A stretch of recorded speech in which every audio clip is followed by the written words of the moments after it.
今仔是立法院这会期的落尾一日，有真侪法案拢要来拼进度。民进党团是强调讲，因会尽全力来阻挡一寡危险无合理的法案。民众党是呛讲哦，因绝对未同意 NCC 万年委员的条款。国民党团的总调鲍坤基点名定业法，日台儿童上当会当判死刑，要来拼这重要的法案三读。立法院本会期10日特别休会，调要准备议案来攻防。民进党团清点在野党几啊项涉及肉桶、健康甲危险的法案，亲像全民健康保险法、无财源之用，恐惊会互健保制度崩盘。定业法由立法院同意定价审议决议，侵犯专业机制，会照技术的程序全力来阻挡。电业法，国民党想要的是由立法院来决定电价的调涨调降。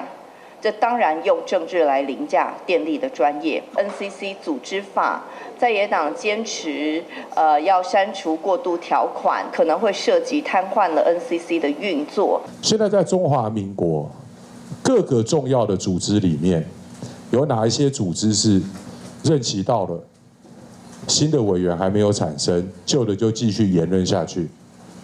只有 NCC 加上后来超 NCC 组织法的公平交易委员会。在野质疑讲 ，NCC 组织法是10多年前透过党团协商，完全无立法理由的情形之下产生的，未同意万年委员的条款延续落去。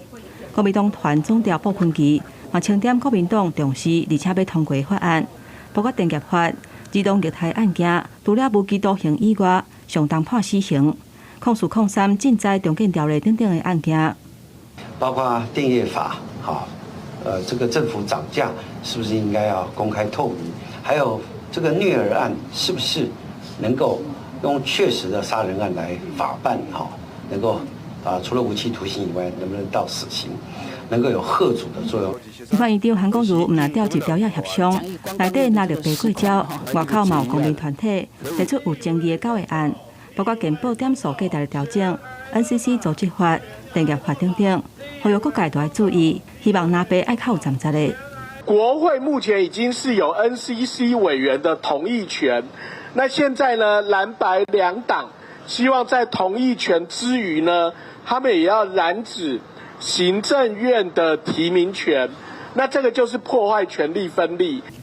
劳动局指出，第30案中国配偶比照外籍配偶的条款，甲第46案无对等对中国开放员工，拢是完全无咧要依中国的威胁。民团嘛持续伫线顶直播，说明立法院上审议事的进度甲表决的结果。记者综合报道。